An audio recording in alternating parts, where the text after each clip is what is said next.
When the NFL Combine kicks off, the Miami Dolphins will be in attendance like all NFL teams, but there are avenues off the field that work gets done.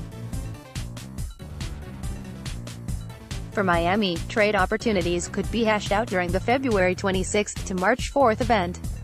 Leading up to the NFL Combine, teams talk. They made deals. The Broncos have already traded for a quarterback, Joe Flacco, and other teams may line up options at next week's incoming college showcase. For the Dolphins, it might be the best chance to move on from a couple of players. At some point next week we may hear about trade talk involving Ryan Tannehill and maybe even Devontae Parker. Tannehill is already a hot topic, but most of that talk is centered on a potential impending release and not trade.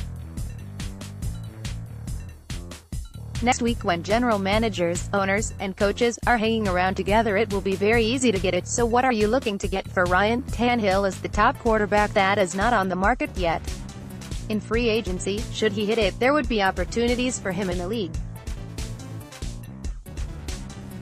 How many isn't certain, but the Redskins, Bengals, and Jaguars have all been speculated as possible landing spots.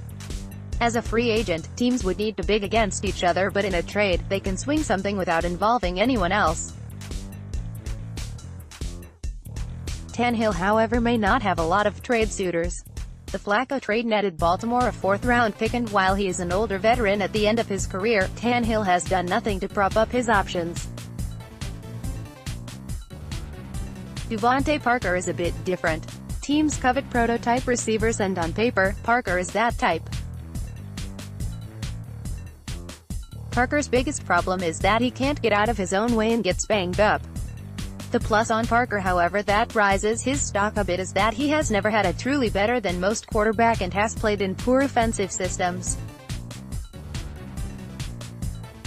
If another team views Parker's situation as such, they may be more inclined to spend a mid-late round pick to find out.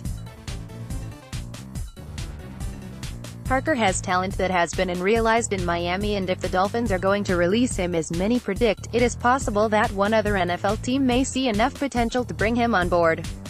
The downside to this scenario and the sticking point is not the compensation, it's the contract.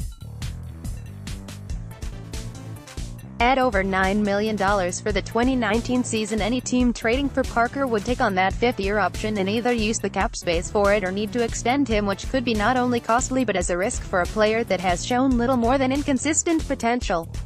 Regardless of what happens with either Tannehill, Parker, or maybe even a Kenyon Drake, there will be trade talk at the Combine next week, and the Dolphins will likely be a small part of it.